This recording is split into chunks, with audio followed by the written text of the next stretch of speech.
Hey everybody, what's up? Welcome back to the Post Military Podcast. Today is going to be a pretty short intro because I was smart and I did most of it live.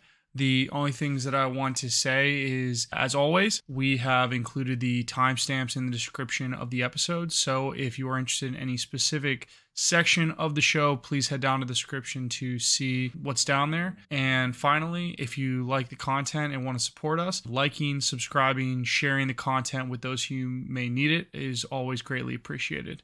Thanks, y'all, and I hope you enjoy the show. Solemnly swear Do solemnly swear that I will support and defend that I will support and defend the Constitution of the United States the Constitution of the United States. What's up, everybody? Welcome back to another episode of the Post Military Podcast. On my show today, I have someone who I'm very excited to talk about, and because she is just a very exciting and energetic person. If you follow her on LinkedIn, you'll know that she loves to type in all caps, and she loves to just ooze energy and positivity onto that platform. Before becoming a LinkedIn presence, Amber was an aircraft maintainer for the United States Air Force, and she closed out her time working on one of the coolest planes in the entire military, the A-10. And now Amber's worked in a couple of different roles, and she is about to start on a brand new venture, which we will get to, Amber's Adventures, which I think is just an amazing concept and something that I'm just super excited to talk to you about. But before we get into the nitty-gritty of everything, Amber, what's up? Welcome to the show. Thanks, Billy. I'm so excited to be here today and just chat with you and share all the good info. Oh, it's gonna be absolutely great. Let's start at the beginning so that everyone understands your background. Talk us through your military career. Yeah, so I did a total of 12 years, 6 years active duty, 6 years reserve. I was an aircraft maintainer, started out at F-16s, and then ended up on A-10s, and then rounded out with working and doing a joint with the Army, running a post office during deployment, and then round out some cybersecurity in the reserve. So definitely that breadth of jobs and positions throughout the Air Force, which so many of our veterans, where you just don't hold one job. How did you end up in a post office as an aircraft maintainer? So one of the things that people don't realize for the Air Force, going postal, as far as the job goes, is actually a special duty. And so it's actually good to have a special duty if you want to do something else down the road, or if you're looking at first sergeant or other kinds of senior leadership. And so, but it was also a way where you could see where the locations were at prior to applying for a position. So you saw whether you have a year or two, and I wanted to stay overseas as much as I can. I absolutely loved Japan. I just wanted to get out of the snow, and I needed a break from aircraft maintenance. As much as I loved it, it definitely was all day, every day. Okay, that makes sense. And so then so I'm assuming you were in Misawa for your F-16 time then? Yep, I was in Misawa for my F-16 time, and then after that, had an opportunity to apply for my next duty station. And so I applied to Okinawa, Japan. And lo and behold, surprise to everybody, I got chosen for it, got that break off the flight line, but it also gave me a chance to not only stay overseas, enjoy the culture, the food, the experiences, but get back to finishing up my bachelor's degree. And it also fueled my love of diving. So Okinawa was the place to be. Yeah, no, for sure. What did you enjoy more? Did you enjoy more of that like northern rural feeling Japan up in Misawa, or were you more a fan of island life in Okinawa? I'm definitely a fan of island life. So it was pretty small. So I did miss the whole driving around aspect and checking out a lot of different things and seeing some of the larger things on the mainland. But I definitely love that island life and literally living right off the beach, taking a walk at the end of the day, and literally knowing that was the ocean, you could hang out, have a great time, and everything was walking distance. I've seen pictures, and my biggest fear is that my wife will get stationed, because she's still in the military, that she'll get stationed in either Okinawa or Hawaii, because I've been to Hawaii, I haven't been to Okinawa, but I know one thing for certain is I would buy a deep sea kayak, I would start spearfishing, and I would be an absolute bum. Like, I wouldn't do anything else. I would literally just do that. And That's so, in like, it would be cool, but I wouldn't be productive at all. So, right. And you so know, that was the funny part. It was and everybody did, right? People picked up spearfishing. It was great utilizing the MWR and ITT, going zip lining for discounted prices. And so there was all these great activities that were extremely accessible, where back stateside they might not be because of the cost. And so overseas, like you say, though, it was totally great. The diving, the snorkeling, just walking in the water, all the different crafts and artistry that Okinawa had, and just all the epically good foods that were all around. So even though it's I think 6 miles wide at the widest part or something like that, even though it's really small, like it's just the food and the culture and the community. It was such a great time. But yeah, every weekend was spent diving, night diving, day diving, whatever diving we can do. That's what we did. That's so sick. I'm very jealous. Yeah. So after you finished up your post office time, then do you transferred over to the A-10? Did you go back stateside for that?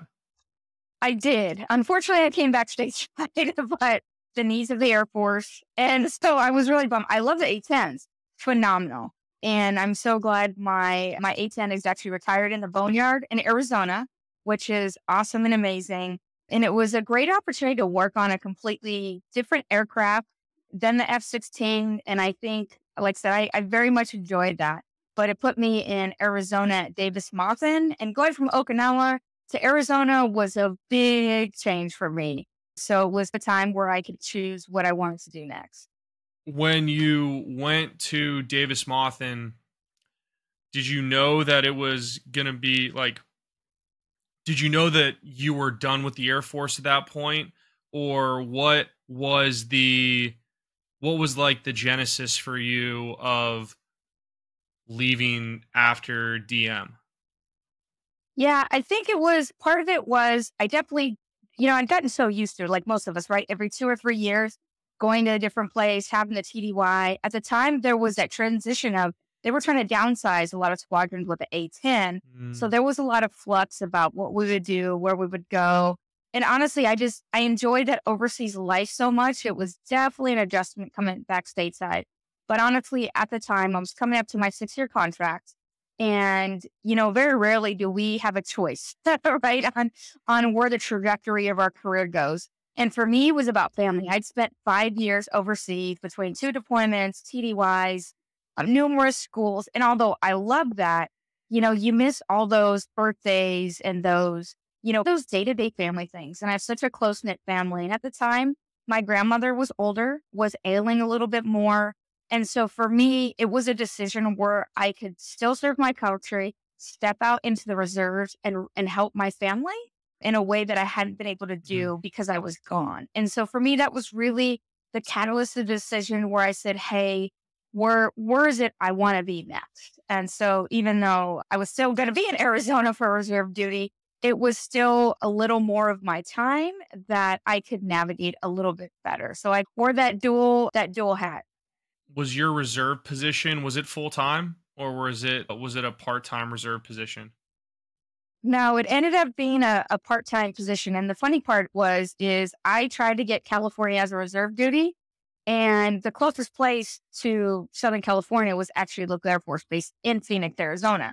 So it was still a 6-hour commute each way. I was like, but again, if it got me back home, then that's what I was going to take because I still wanted to serve. So it wasn't full time. I definitely tried to do full time. There just wasn't that opportunity. So for about 4.5, 5 years, I was driving once a month to Luke Air Force Base every month for reserve duty. Oh my gosh, that's crazy. So Yeah. you got out, you said you got out at 12 years, correct? Correct. Total of 12 years. What do you think enabled you to make that family forward decision? Because I think you hear it a lot when people are in, like, once you make it to 10, you might as well make it to 20. Like, a decade is like not a lot of time.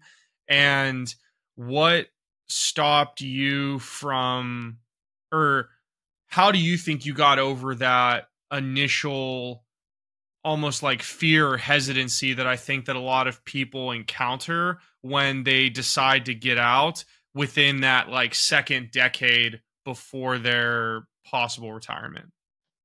Yeah, and that was a big question, right? Everybody's like, "Could you just stick it out for 8 more years?" You know, and it sounds like not a lot when you've already done 12, but doing 8 in the reserve, right? And then you'd have to add more time is completely different than doing a complete 20 years of active duty military. So for me, it really came down to my health and wellness. We always push that aside all the time, and everybody else is in front of us. And for me, I came up to that point. It's like, what do I want the next, 3 to 5 years to look like for me? Right? Do I want to be doing this 1 week in a month? It's also very hard to navigate a traditional civilian employment while carrying your reserve duty and being responsible for those people and trying to engage at the time and attending schools in between having, a quote unquote civilian job. So really figuring out what was in my best health and wellness and just starting to address those aches and pains, that really did it for me to go, hey, how do I want to be the healthiest the next 3 to 5 years? It was a tough decision. I knew it was the right one. There are times where I still, hey, is this the right thing to do? When it's tough and it's hard, is it still the right thing? I could have just stuck it out, but knowing for me, like what was my priority, because no matter how much money or how much your heart wants to do it, if your health isn't there, then everything else is just going to fall by the wayside. That makes sense. Did you encounter any fear or any hesitancy when you were going from active to reserve? Like, I could just hang in there for 8 more years? Or like, did you ever have any of that like hesitancy in you? Or was it pretty like, I'm going to do this for my family, I have to get out? No, there was hesitancy. I knew I was doing it for my family. I knew it was the right time, the right decision. But every day in my mind, I'm like, what am I doing? How do I articulate my skills? I don't even know what I want to do. And it was pretty quick for me, right? There wasn't a long, a long transition process or a long education or preparation like we try to tell people to do now. And we highly suggest people to do now. Also, too, part of the struggle was when I left active duty in Arizona, when I went to the transition classes, they told me they really didn't have anything for me because I was going back home to another state. And so, which was misinformation, unfortunately, because we know so many organizations are nationwide, even worldwide, if you're coming back OCONUS and overseas. But again, I didn't know that at the time. I didn't have the same network of people to dip into. I didn't know all the things now. There wasn't a lot of these podcasts, right? Like your podcasts who are educating people and sharing this information. This is pre-Zoom, right? So there was no Zoom interviews. So you couldn't do that as you're preparing for your transition. So a lot of those tools weren't in place. And so even though I know my heart was the right decision, there was doubt every day about what am I doing? Where am I going to go? And how am I going to pay the bills? How do you think that you worked through all of those emotions as they came up as you were preparing for your transition? I think initially I did it wrong. I'll say probably not the most healthiest way. I probably compartmentalized it all like we do a lot. And it can be useful at times if you readdress stuff. But I was like, I'm just going to ignore it. I'm going to ignore the anxiety, the fear, and just trek forward, because I knew there was not an option to fail, right? I had to make rent. So I'm going to do whatever I have to do to make rent. And so I picked up things like Ubering and rideshare in just different ways, right? Some couponing, right? Just whatever I could do, because in Southern California, rent is not cheap. But again, that's where my family was. And you make the weekly trips to aunt, uncle's houses. You're like, hey, I'm here for leftovers and groceries, and all those things. But, for me, the focus was I could do this. I could do this to support my family. And knowing they needed this in this span of time, then if that was going to happen, then I was going to figure everything out. But yeah, there was definitely a lot of figuring out on top of keeping on top of my reserve duty and taking care of my junior troops. And what do you think enabled you to have such grit or build the mentality of like, I'm going to figure this out, because I don't think that people don't innately have that, or if we all do, people don't tap into it very much. And I think that that results in a lot of people staying in the military or just going down paths that they don't want to. So what do you think enabled you to be able to flip that switch?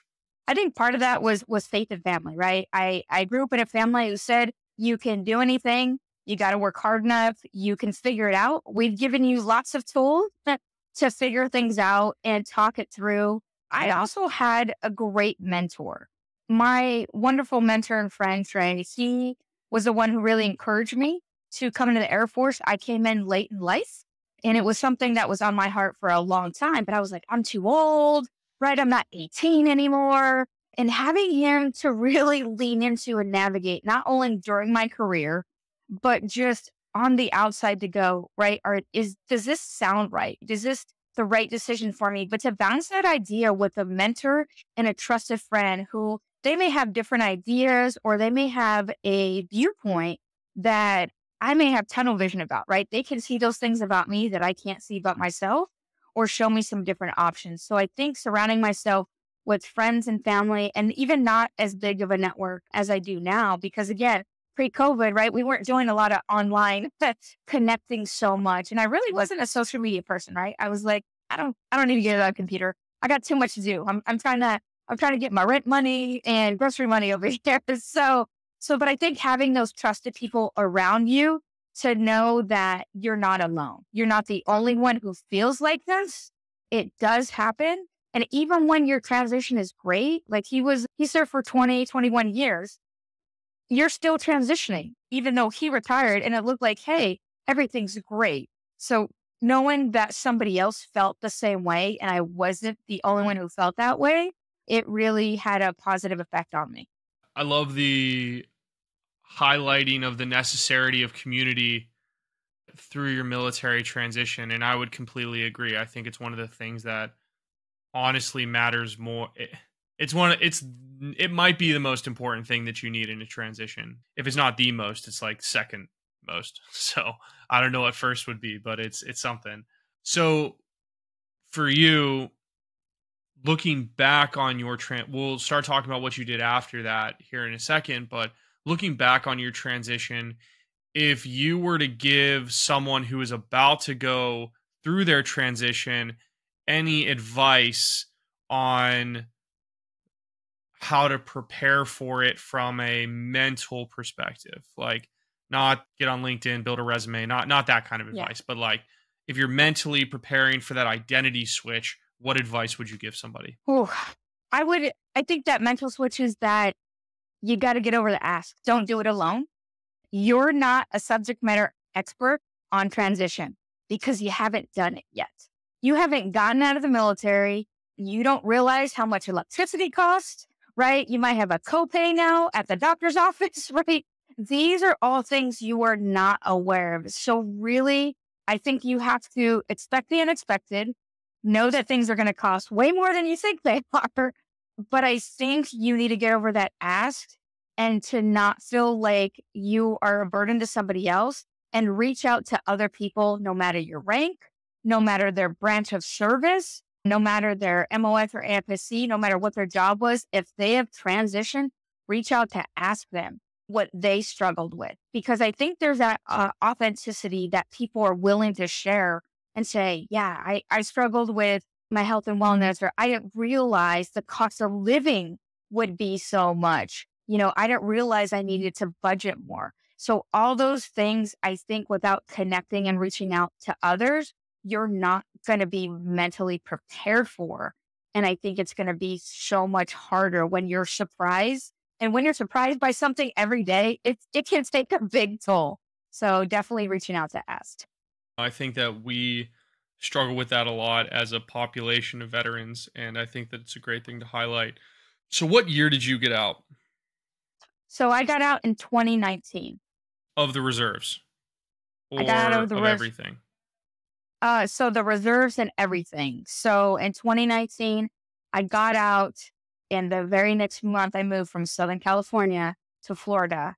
And so that was another big change that it took me a while to honestly address that honestly and the whole transition, because when you retire from the military, there is a finality to it, right? You might get a party, you might get a plaque, you might get something, but when you just get out of the military, there's absolutely nothing. And I think that was one of the things I had not processed for me.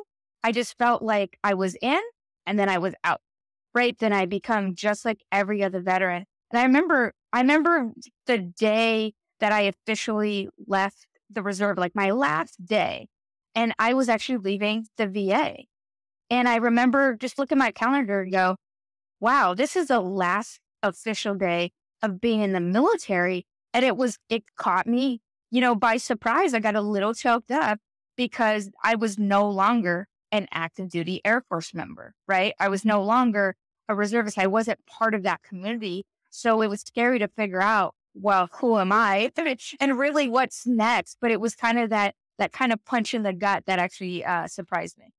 I think it's very interesting because for a lot of people, they approach their military transition like they're just got to make it to this finish line. And then you don't even take the time to mentally and emotionally process like what the finality. I love that you said finality. It's such a powerful word for what this is. It's just like, it's this complete phase shift. And it's like, and people don't take the time to realize how much is actually going to change the second that last appointment like is over.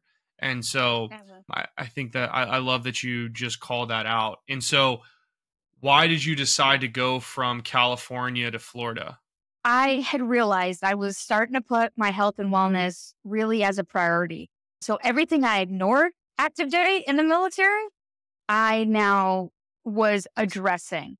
And that was tough. And with that, I realized I couldn't continue to do the same physical jobs I was doing on the civilian side. They were just aggravating my injuries. And I really wanted a lower cost of living and a higher quality of life. And so about the same time, my parents were also getting ready to semi-retire, but I needed ocean, right? I needed a veteran-friendly state and I needed the ocean. And it was really going to be between Texas and Florida, but my ocean called to me. And so Florida was an opportunity, right? And I treated it, honestly, just like another PCS, just like another move, even though it was something much huger than that.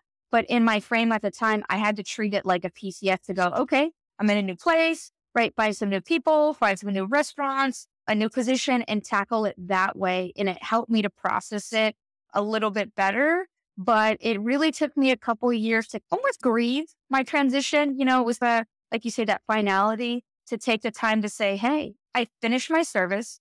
I did it honorably. And now I'm moving on to something else. This is definitely a whole new phase, right? I'm no longer that person I was before.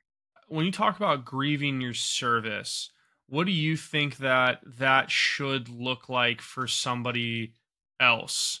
When we talk about leaving the military, how do you think someone should go about grieving their service once they've left? Honestly, I totally think you should have, whether it's a party, whether you take a trip with your family or something to recognize your service, but know that that's no longer you and you're transitioning to something else, right? Whether your significant other hands you some civilian clothes, some khakis, a polo shirt, this is your new uniform of the day, or, just having your kids, write something for you, we're happy for you.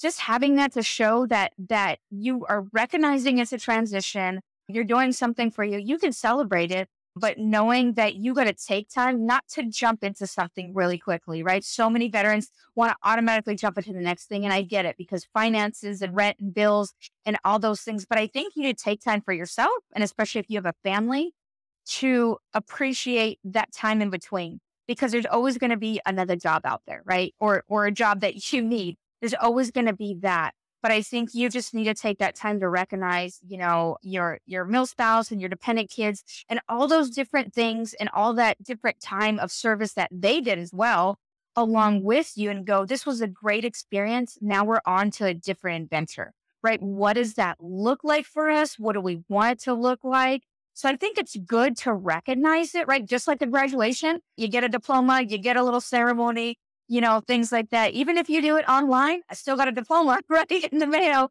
Like just recognizing that part of your life, to know that's a part of your life, but it's not all of who you are. And I think that sometimes veterans struggle with that. And then we only want to talk to only other veterans, and maybe not people who haven't been in the military, or, and I think that's, that's something that, right, there's those seasons of that. And it's like, hey, if we don't talk to other people who haven't been in the military, then how do they know how great we are or what we bring to the table? That makes a lot of sense. And I like that answer a lot. I don't think I took enough time between when I got out of the military and started my first job, and I probably should have. Still trying to figure out if that's true or not, but I think that it's a wise thing to talk about. But also, I feel like people are scared of taking an employment gap for some reason. Like I just think like veterans are so used to having a paycheck coming in that to not, for some reason, is like really scary. And I don't think that it should be, but I do think that it is a thing that is scary to a lot of people. Oh, I wholly agree with you. I think the fact that, I think part of it is, right, we don't want to look like we're lazy, like we're not doing anything, right?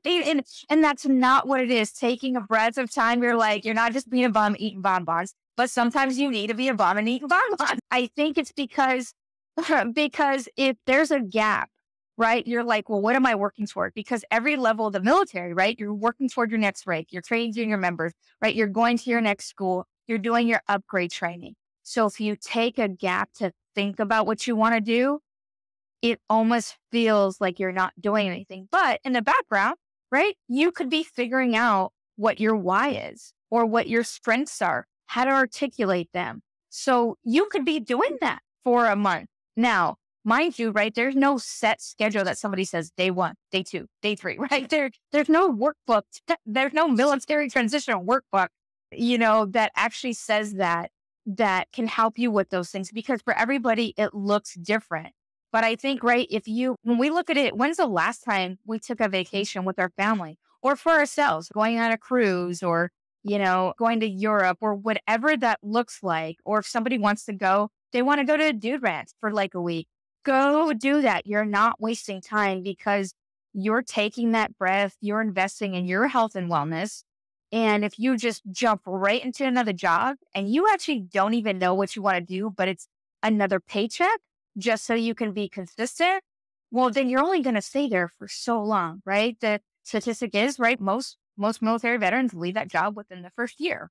And honestly, there's nothing wrong with that, because I think it takes you a little while to figure out what is it you want to do next. Because it took us a while to figure out, even, right, we're E2, E3, what base we wanted to go with, right? We learned by talking with other people, right? Do I want to be in the snow again? No, I don't want to be in the snow again. Figuring out those different positions that may not be listed on the Air Force website. But when you start talking to people, you're like, I didn't know about that special duty. I didn't know I could go there. I didn't know I could do that. And even within certain career fields, there's special duties. So it's really, neat to figure out and take that time. But yeah, that, people think I don't have a purpose if I take an employment gap. That's not true. You could be taking care of family, or you could be, right, you may take 3 months because you're waiting on orders or you're waiting on possible other job positions. So you're upskilling and taking a certification program, or, right, just figuring out what your next house looks like. So it's not a bad thing to take an employment gap. And I think it's, like you say, it's a continual conversation I think we need to have to know how to fill that properly. Amazing response. And I love your thought process on the employment gap. And I wish that more people had that feeling, because I think that a lot of people would have a much better time taking, as you said, like taking care of their health and wellness, just being able to more seamlessly shift into whatever that next chapter of their life is, if they were able to take that time to really just sit and process their emotions. But we're not good at that. And so when you move out to Florida, no, we're not. So when you move out to Florida, what were you doing out there? Like, what did that look like for you? It was funny. It happened just before COVID. So I moved Yeah, probably pre-COVID. pre-COVID. So I had been looking at jobs. I had been making calls. And honestly, a lot of people were like, we'd love to interview you, but you're not here. So I actually had to just move and be here geographically because that wasn't an option. And it was scary, but I'm like, well, if I want my trajectory of life to change, I've got to do something about it. I can't just keep saying, well, they're not interviewing me. I have to go where they're going to interview me. And so I made a decision. I go, well, I moved outside the Orlando area and I go, well, I just need to be 30 minutes from Costco and 30 minutes from the VA and I'll figure it out. So that's why I landed in Orlando. And I figured it was a city, so I would find a job. And so I had been looking, with the state and things like that. And I liked their benefits and learning more that they were very veteran friendly. They would allow me time to do my VA appointments without taking my own leave, which was helpful because, again, addressing some of those things, I was like, wow, this is phenomenal. So I was out there doing, I had come from environmental health and science. I was doing some, radiology, working on some policies, procedures, and some different things like that. And so it was a really great opportunity to learn and grow while still having the flexibility to make my VA appointments. And then COVID hit. And so then what happens after? So you leave the military, make this big transition, then you go to Florida, you make this other next big transition, and then COVID happens, then everything shuts down. So what was that transition like for you? That was a little rough on me. I was like, what do you mean I can't go outside and I can't see my family? I thought I was going to come back and see my family, my nieces and nephews and different things, and my siblings very quickly, right? Within 6 months after moving. And that didn't happen. It took about 3 years to see my family. That was really, really tough on me mentally. And so that's when I reached out to Wounded Warrior Project. I was like, hey, I just made these very big transition moves. And it wasn't really till I articulated it out loud to them that I realized, hey, you just left the military. Hey, you just left your family. Hey, you just moved from the West Coast to the East Coast, which is a big move for me because I thought I'd never leave Southern California. But I knew something had to change. And so speaking with them and reaching out to them, that's when I got plugged in with Wounded Warrior Project, started bike riding again, only going a mile because that's all I could do before it hurt too bad. But I knew I needed to do something. So reaching out to them for their mental health and wellness, their physical health and wellness, while I was trying to work and still get my service connection as well. I'm happy that you were able to find resources through the Wounded Warrior Project to get you into a better place. But you bring up a really interesting point, which is articulating I'm trying to think of like the timeline. It's not a good way to describe it, but like for me, I've only been out for a year and a half. And for whatever reason, my military brain tells me that I should feel completely okay about my situation. And what was really funny, what really put it into perspective is I was stressing about this podcast. And at this point, at this recording, I think I put out like 27 episodes. And I was just like, dude, why? Like, this is a lot. Like, why am I not better at this whole podcasting thing yet? And then I was like, I've only been doing this for 27 weeks. Like, it hasn't even been 27 weeks. It's been like 24, 25. Like, I haven't even been doing it for half a year yet. It hasn't even been 6 months. Like, and then the military thing is like, I've only been out for 18 months. Like, that's not that long. But for whatever reason in our military brains, we feel like we should be okay now, and we're not. And that's bad for some reason. So I'm happy that you brought that up because it's such a, it's a weird thing. So I understand it because here's the thing. Many of us are task orientated, right? What's the task? What's the mission? What's our checklist? We're so used to having that. So in my head, when I make a checklist of, I've got 15 things to do for the week. Well, I only got 13 done. Wait a minute. You got 13 out of the 15. I'll be like, man, I failed this week because I didn't get the other two things done. And it's like, wait a minute, this took more time. This took more time. And then that's only the things I wrote down, not to mention everything else that happened that didn't get put on the board. And so for me, I've had to reframe. And this is what I've learned the last couple of years when I had reached out for mental health help, because I was like, I don't know what I'm doing here. I'm just floundering. I was like, how am I supposed to feel? Because we don't know. If you haven't gone through a transition, how do you know how you're supposed to feel? And like you say, there's timelines. Everybody has a different timeline, right? Not everybody goes through a big jump. I went through active duty reserve and then moved cross country, left everything, right? All the creature comforts I know, even, right, the familiar, right, bean and cheese burrito down the street, right? I left that. So just having those things, everything is different and new. It's extremely stressful, but I felt like I should be okay. I'm alive. I'm here. My limbs are all intact. They don't always work well, right? They're intact. I should be fine. But that's not how I felt internally, right? I felt upset. I felt angry. I was just, mad, but you keep it all inside. It's not like other people can see that readily, but it's how you feel.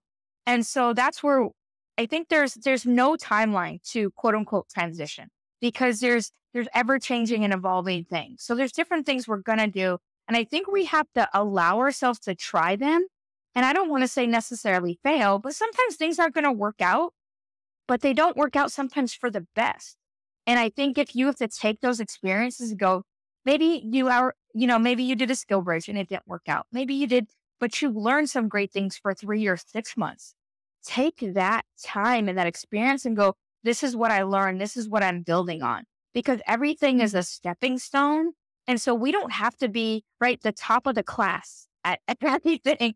Like, we don't always have to knock it out of the park. And like you said, you've done 24, 27 episodes.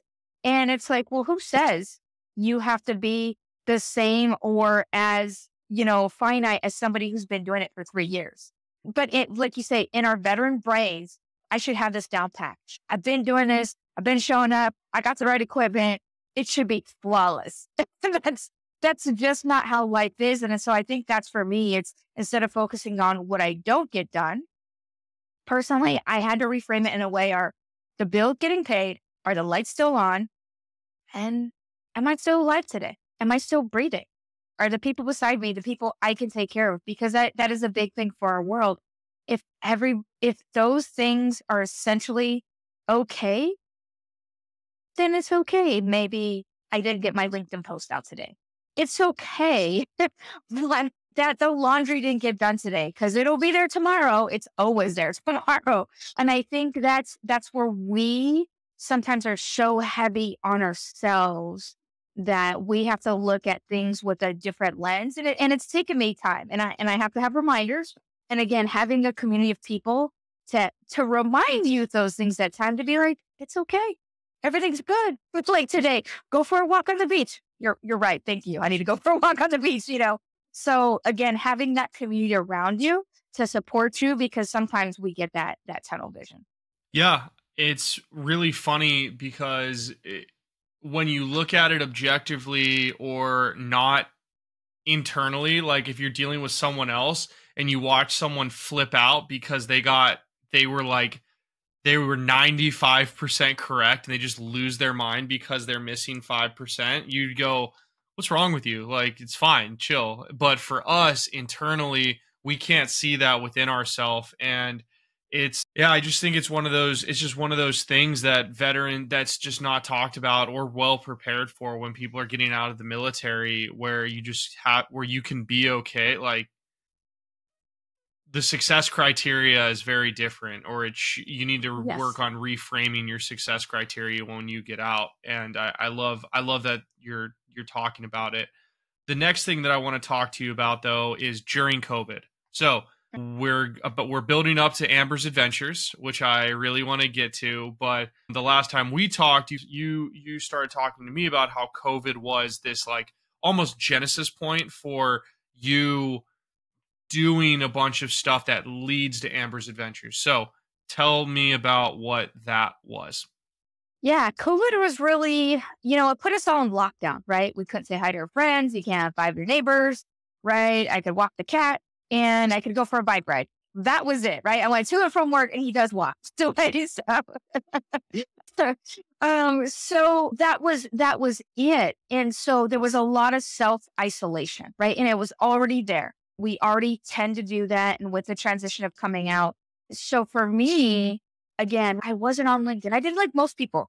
You make a LinkedIn profile for TAPS class, and then it stays there for like 2 years, and you're like, I don't even know what the password was until somebody else is like, are you on LinkedIn? And then you're like, do I really need to be on there? And to me, it was at the time, I was like, it's just another social media, and I'm not trying to do all this. So like, and so really, it was a place I started engaging, and I was highly encouraged. I started coming on LinkedIn because, again, I wanted to see what the opportunities was.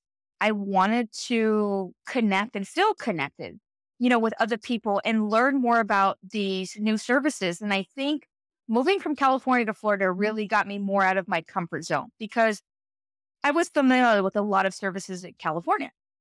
Florida, it was a whole clean slate. So I didn't know about the state resources, about all the nonprofits, the small business companies, all these different things that were available to me. And I was like, oh, so I had to dig in to do some more research, which I absolutely love, and started sharing these resources because I'm like, well, wait a minute, if I don't know about it, right? Does my battle buddy know about it? Right? Does the next person know about it? Or what do they know? So I just started sharing resources because I was like, I don't know what to put on a LinkedIn post. Who wants to read what I'm talking about? I don't know. And then my brain would overwork itself. You're like, did I misspell something? Does it sound right? Is it articulate? No, it's probably not going to be. That's just how it is. So I started attending these events and vets to industry, right? And better riding and getting that mentorship and learning about all these free resources. And you're like, wait a minute, this is my military committee. It's like being on base again, where you're just like, oh, hey, I know a guy, I know a girl. Hey, even if it was about, right, what's the good food places, where's the best place to get gas, what was your VA experience, right, at this local VA, who's the best doctors. So all that, I started engaging and volunteering and showing up at these different, just groups. And I'm like, as I was learning more about HR and the civilian side, which originally I thought I was really going to go, I started just showing up and I go, I don't know what I'm doing, but I'm going to just show up. And sometimes that's 99% is just showing up, whether you're going to the gym, right? Or you're going outside to a networking event and you're like, what time is this? Do I even want to drive there?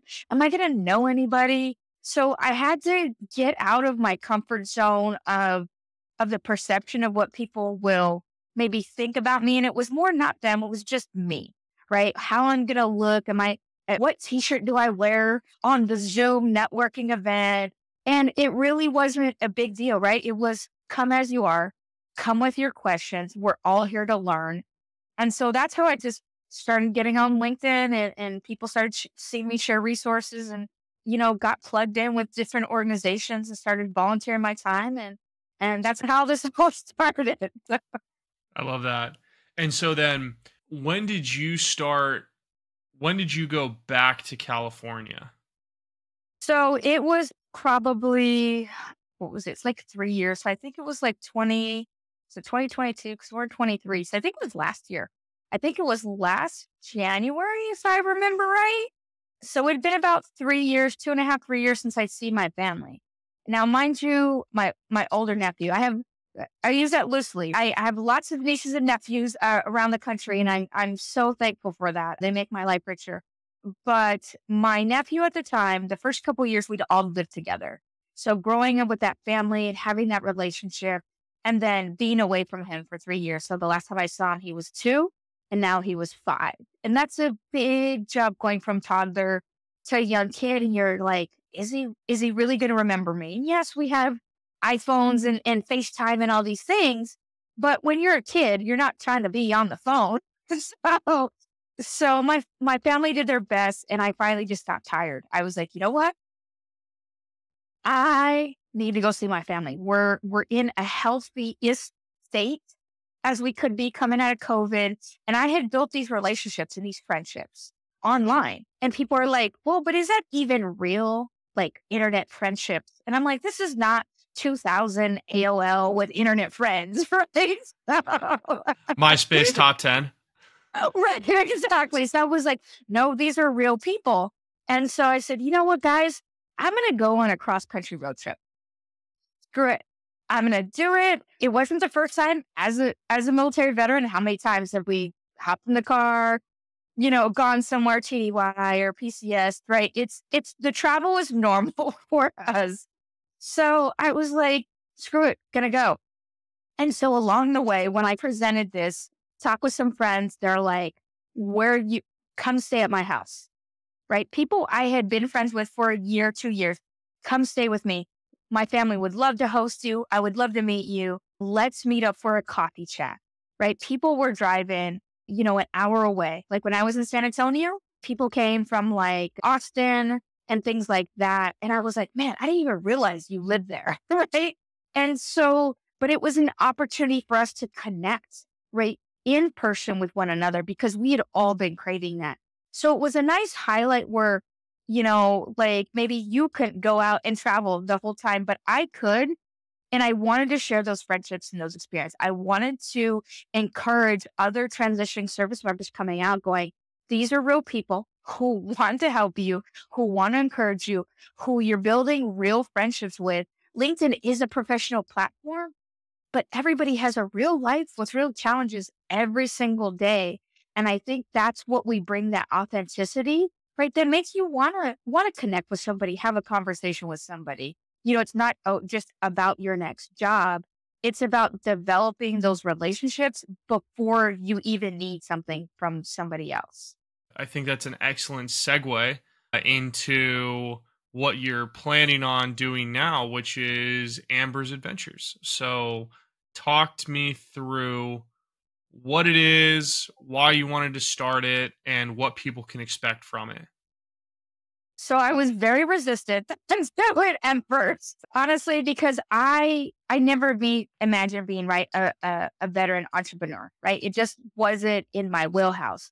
But I think that an entrepreneur term has changed. It's no longer brick and mortar. You're working 70, 80 hours at a restaurant, never getting a vacation. So I think that's part of the dynamic that has changed.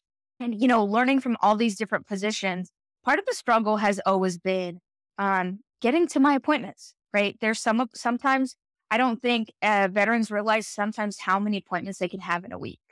And if they're addressing things, there's times where I've had physical therapy, chiropractic, acupuncture, x-rays. And you're like, how do I hold a full-time job while addressing these issues?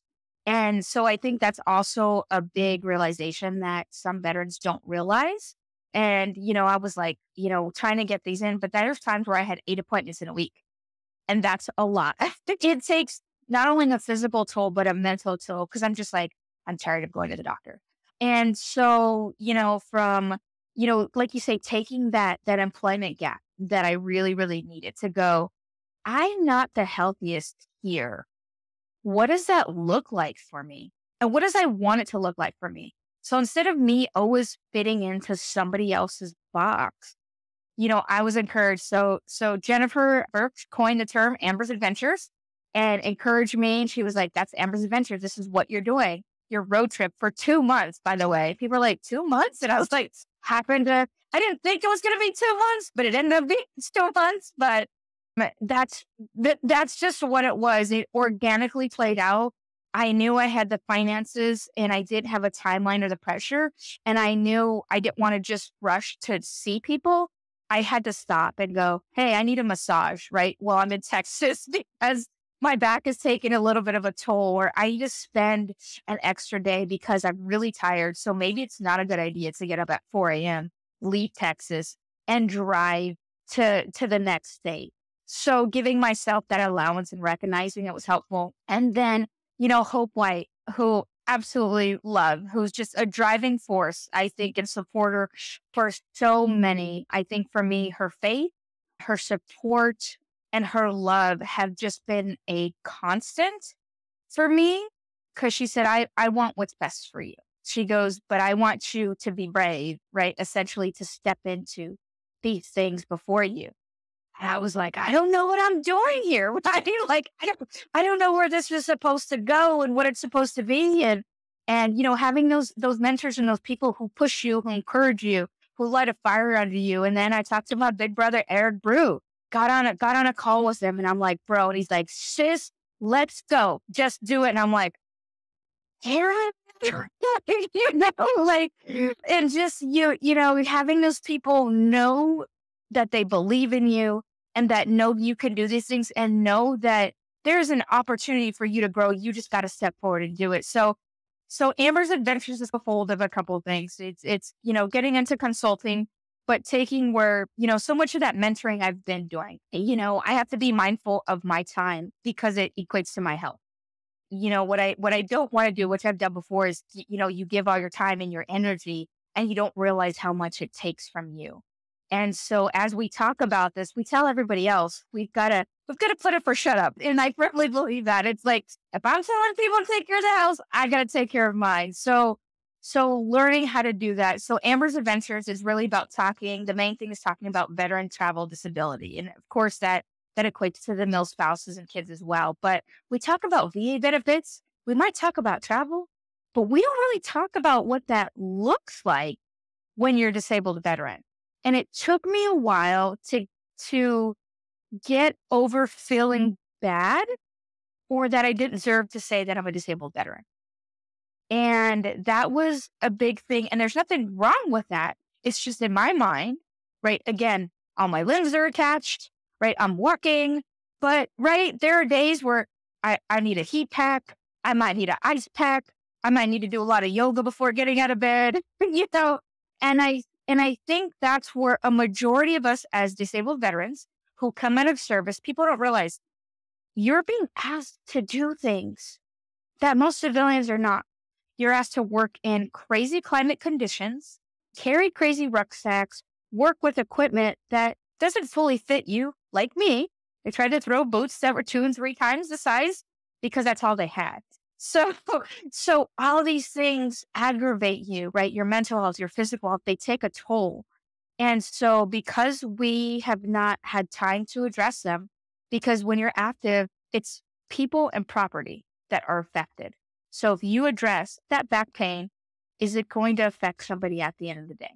Is it going to affect your battle buddy? And we never want to let our battle buddy down. So, Amber's Adventures talking about how to travel, being a disabled veteran, some of those accommodations you can ask for, how not to feel bad for these things. And you're not asking for something that somebody else won't accommodate. Because if your battle buddy says, hey, it has a back injury and they may need some extra time boarding the plane and they ask, are you going to look at them different? No. So why should you, right? Because if you need extra time to board the plane and that's going to encourage you to travel and see someplace or spend time with your family that you've wanted to for a long time, then go ask and do those things. So that's kind of the top tier of Amber's Adventures of what we're talking about. But additionally, talking about mental and physical health and wellness resources, what those look like, not just through the VA, but some of these other services out there, how they've been helpful. Talking about a lot of Salesforce, because I love Salesforce. I'd stick with it, the community of Salesforce. And talking about some of those travel hacks, knowing that we got to make the most of our money, especially as costs rise. But it's like, how do we go about that with everyday spending? And really talking about, we talk about getting your service connection disability rating. Hey, that's great. I got rated. Now what?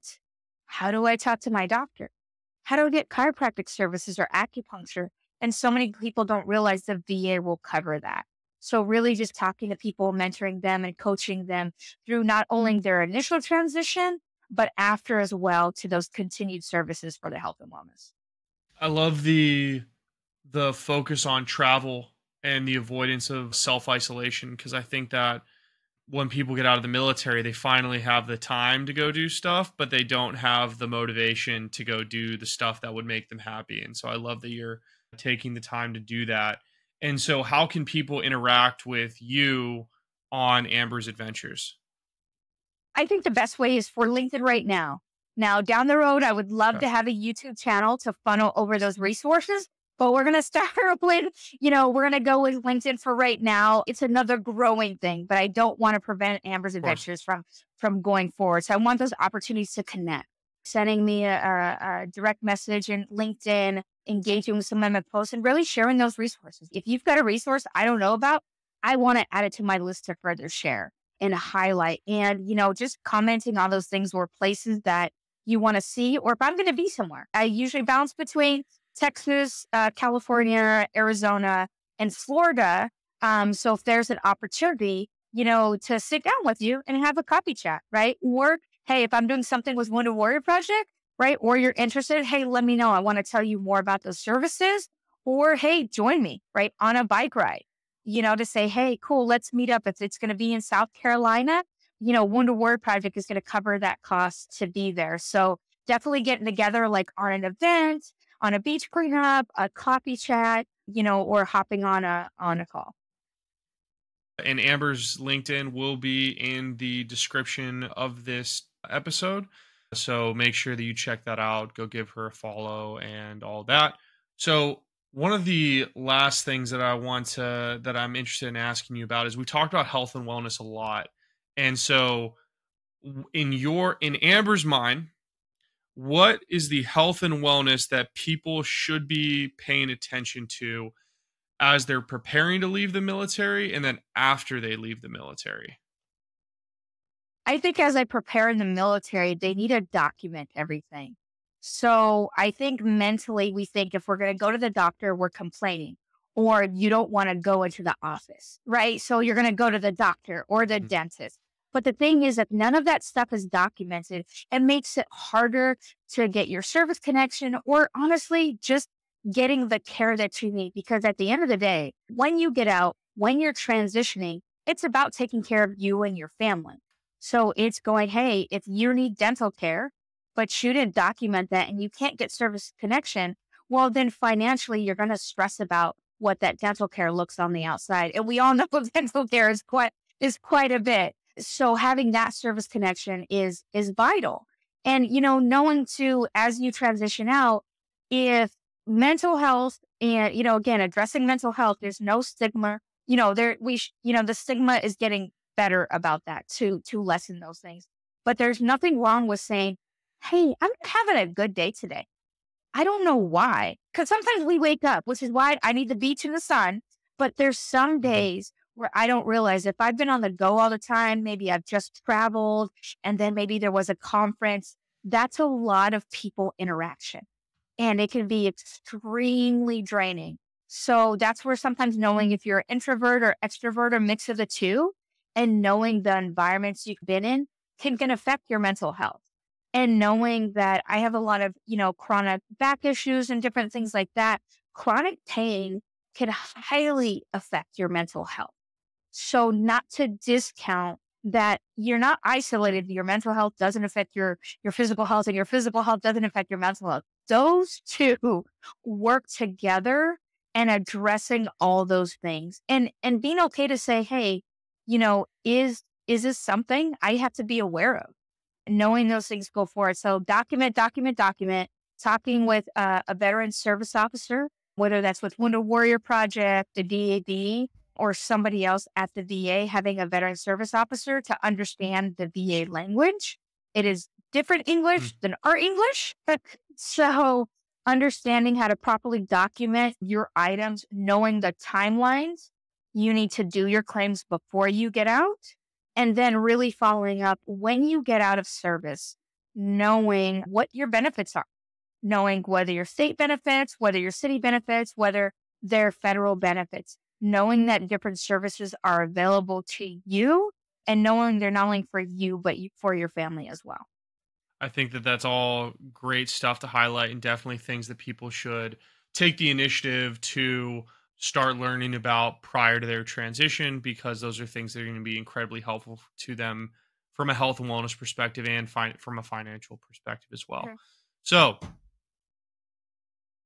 is there anything else that you wanted to bring up before we get off?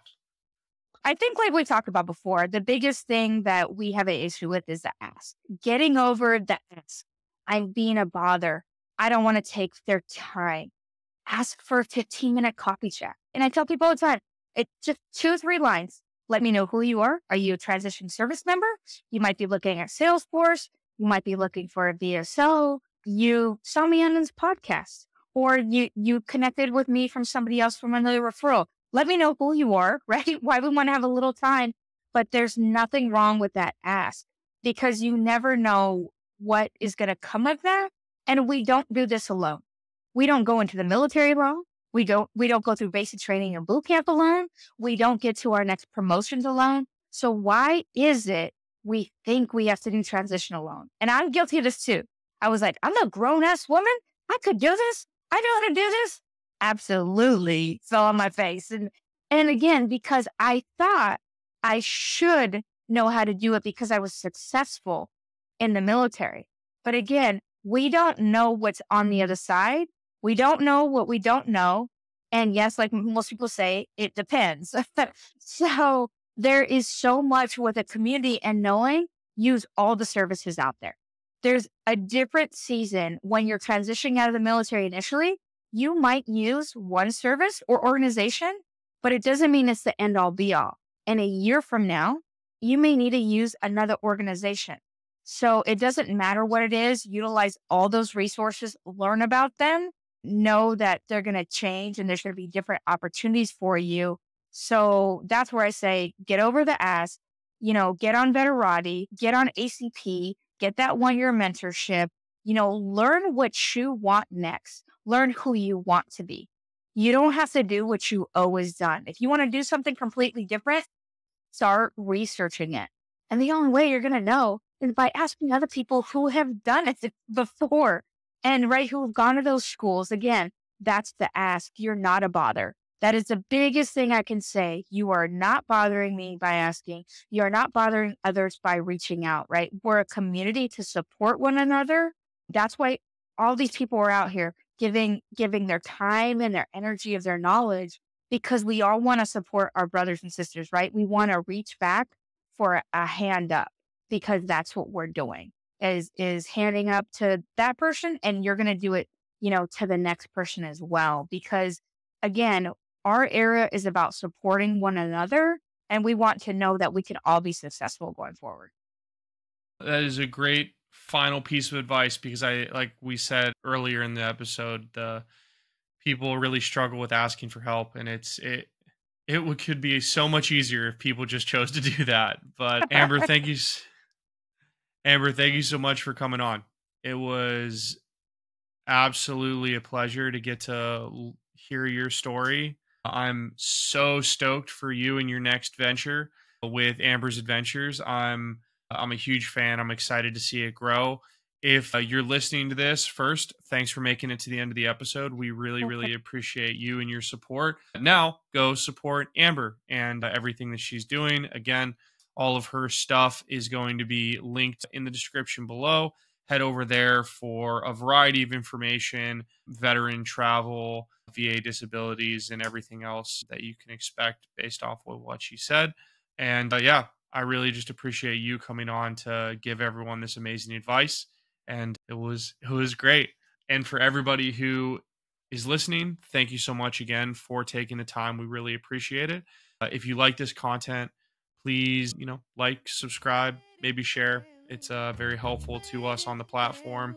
And we will catch you on the next episode of the Post Military Podcast. Peace.